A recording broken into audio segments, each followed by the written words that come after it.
सभी लोगों को प्रणाम। पहला जय श्री राम। आज आगे की कथा जिसमें प्रभु श्री राम अब दधिवल जो कि नारायणतक का मुंह बोला भाई है उसको बुलाते हैं, क्योंकि उसकी मृत्यु तो बानर और भालू के हाथों ही कहा वो रचित है। तो फिर दधिवल को बुलाते हैं। तो प्रभु ने प्रणाम करके उन्हें आसन दिया और आशीर्वाद पाकर अपना हित किया। मुनि ने भली भांति प्रभु का रूप निहारा और चंद्रमा को देखकर चकोर प्रसन्न हो गया। तब पुलकित अंग होकर ऋषिराज नारद जी बोले, हे नाथ, जिस कारण से मैं आया हूँ सो सुनिए। हे स्वामी, मुझे ब्रह्मा जी ने भेजा है। यद्यपि आप कृपा निधान और अंतर्यामी हैं, हे भगवान, आप सदा अनाथों के रक्षक हैं। अतः ब्रह्मा जी के इन वचनों को प्रमाणित कीजिए कि जब तक सवेरा न हो तब तक बानर सुग्रीव पुत्र दधिवल को ले आवे। उसी के हाथ से नारायणतक का वध होगा। मतलब सुग्रीव का पुत्र था नारायणतक, दधिवल, उसी के हाथ से नारायणतक का वध होगा। हे नाथ, दधिवल नामक वह बानर आपका भक्त है।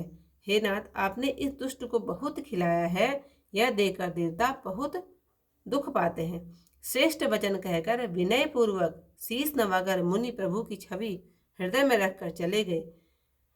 जब नारद जी ब्रह्मलोक को चले गए तो प्रभु ने महावीर जी को देखा और बोले, हे तात, तुम जल्दी से वहां जाओ जहां समुद्र के बीच में धवलगिरी है। वहां ध्यान लगाकर दधिवल को उत्तम भाव से रहते हुए बहुत दिन बीत गए। वह तपोबल से तेजस्वी है। हे तात, उसके पास जाकर चतुरता से मन प्रसन्न करके उसे शीघ्र बुला लाओ। आज्ञा पाकर पवन पुत्र हर्षित हो चरणों की वंदना करके चले गए। वे उदास नहीं है, कभी ऐसे वेग से दौड़े जैसे धनुष से उत्तम बाण चलता है। बल के धाम पवन पुत्र 3.5 घड़ी में वहां पहुंच गए। उसके भवन में सूर्य का सा प्रकाश देखकर कपिराज उसके पास जाकर खड़े हो गए। अब एक क्षण को हनुमान जी ने विचार किया कि प्रभु के पास कैसे ले चला जाए। जो इसको घर सहित ले चलूं तो भक्त प्रेमी प्रभु की ऐसी आज्ञा है नहीं। दधिवल के अचल ध्यान को महावीर जी ने जाना तो चतुराई छोड़कर भगवान जी को स्मरण करके देव इच्छा से वह लघु शंका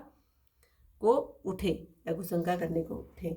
तो उसने बांके वीर को देखा। पवन पुत्र ने जय श्री राम कहा। यह सुनकर दधिवल ने अपने नेत्र खोले। तब हनुमान जी ने कहा, हे भाई सुनो, तीनों लोकों के रक्षक राम जी के दर्शन को चलो। तो शिव जी के हृदय रूपी मानसरोवर में हंस की भांति बसते हैं। उन्हीं प्रभु ने आदर सहित तुम्हें लेने को मुझे भेजा है। पवित्र वचन सुनकर सुग्रीव पुत्र दधिवल कपि के साथ भगवान के पास चला। दोनों बानर प्रभु के पास आए और वे चरण देखें तो जो शिव जी के हृदय में धारण कर रखे हैं। दधिवल प्रीति से ही चरण पकड़े हुए रह गया। तब कृपा के धाम प्रभु ने उसे देखा। अपने कर कमलों से उसके हाथ पकड़कर प्रभु अनुज सहित उनसे मिले। वे बैठे और उसे अपने पास बिठाया। उसी समय सुग्रीव वहां आए। पुत्र को देखकर बानर राज बड़े प्रसन्न हुए। मिलने का प्रेम बखाना नहीं जाता। खोई हुई मणि मानो सांप ने पा ली हो और मानो जीव को देह व मछली को पानी मिल गया हो। पुत्र के मिलने से सुग्रीव को सुख मिला और तीनों ताप उसी क्षण में मिट गए। दधिवल और अंगद हृदय में प्रसन्न होकर परस्पर मिले। जब भोर हुआ तो नहाकर सबने प्रभु के चरण पकड़े। श्री राम लक्ष्मण जी की जय कहते हुए बानर जहां तहां युद्ध करने को चले। उधर नारायणतक प्रातःकाल होने पर उठा और भयंकर युद्ध रथ पर चढ़कर चला। उसके साथ हठीले राक्षस योद्धा हैं जिनके हथियार तीक्ष्ण और भयंकर हैं। युद्ध भूमि में राक्षस काले मेघों के समान खड़े हैं। उनमें बड़ा क्रोध भरा है। नारायणतक ने माया करके अपना शरीर छिपा लिया। प्रभु के समीप आकर प्रकट हुआ। दधिवल ने मित्र को आते देखा तो हाथ फैलाकर हर्षित होकर दौड़े। नारायणतक ने गुरु भाई को देखा तो दोनों प्रसन्न होकर आकर मिले। सप्रेम मिलकर कुशल पूछी तो दोनों ने अपनी अपनी दशा का वर्णन किया।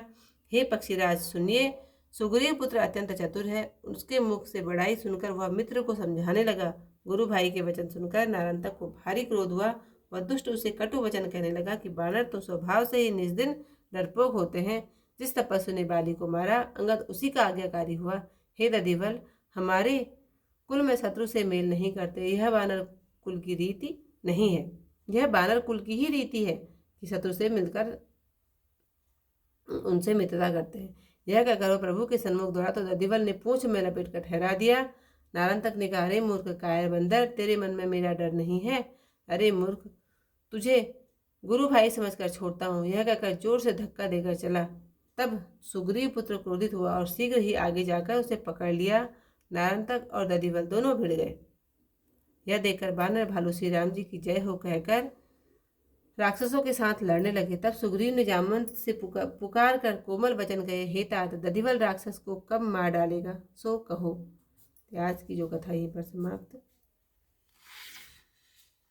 शीस नाय प्रभु आसन दीना, आशीष पाए हर्षित हित कीना।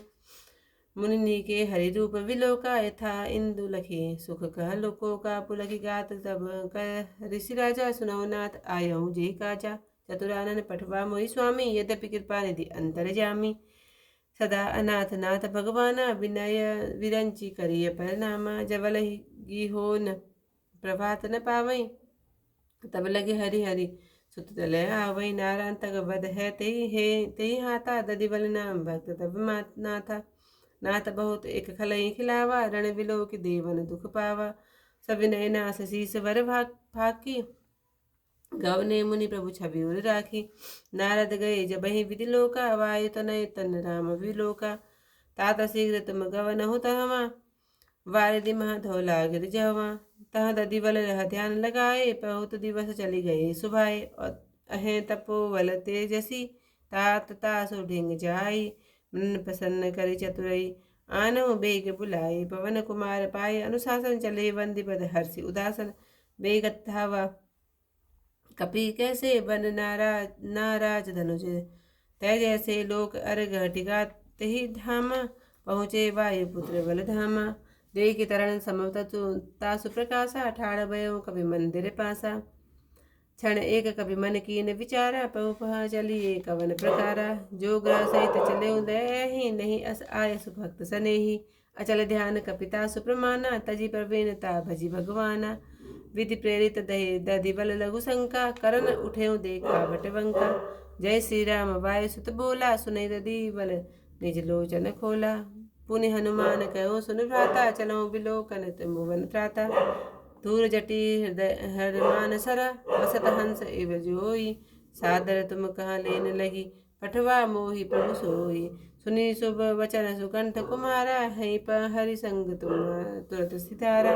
आए नाथ निकट मृग शाखा, देखे पद जे हृदय राखा। रयो चरण गई पति प्रीति समेता, दधिवल निरखे कृपा निकेता। सानुज हर्षि मिले सुख पंजा, तासु पाणी गई निज कर अंका।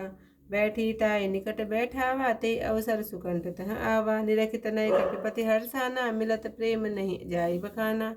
मई मणि पन्नग जनु पुनि पाई, देखी देह बीन मीन जल पाई। सुग सुगरीव लहे प्रभु भेटे, अवगुण तीन ताई क्षण मेटे। दधिवल मिले परस पर हर्षिया, दधिवल बालि कुमार। नाई सबनि प्रभु पद गहे, भयो आई बिनुसार। जहाँ तहाँ समर करन बनचारी, लगे चले कहत जय लसन खरारी। वहाँ नरांतक प्रात प्रबोधा, रथ चढ़ी चले भयंकर योधा। निश्चर हटि सुभंग संग ताके, आयुध अखिल भयानक बाके। मही संग्राम निशाचर ठाड़े, असित मेघ सम असिरिस बाड़े। करि माया तहि गात छिपावा, भयउ प्रकट तब प्रभु ठिंग आवा। दधिवल लखा सखा चली आयो, भुजा पसारी हर्षि उठितायो। नारायण दिख गुरु भाई, मुदित मिले उर सभय उभय हाई। भेटे सप्रेम पूछि कुशलाता, निज निज दशा कीन विख्याता। हरिपति पूत प्रवीण अति, सुनित ही मुख विख्यात। लगे बुझावन मित्र कहाँ, सुनहु भी पति बात। सुनत वचन गुरु भ्राता केरा, नारायण तक भाकुत घनेरा। कहन लाग खलताहि कुभाति, सहज सबीत कीस दिन राति। वाल ही हते जौन तपधारी, भा अंगद ही तीन आज्ञाकारी।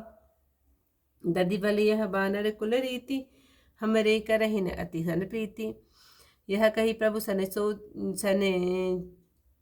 सन्मुख सोधावा, दधिवल लोम लपेट टिकावा। नारायण तक करे सटवानर, तब तनु नहीं मोर डर कादर। छाड़हु मूर समुझ गुरु भाई, कहीं असपेल चला कठिनाई। तब सुकंठ सुत क्रोधित भयहु, सपदी ताग जात आगे गई लहहु। नारायण तक दधिवल फिरे, निरखि भालु अरु की सब।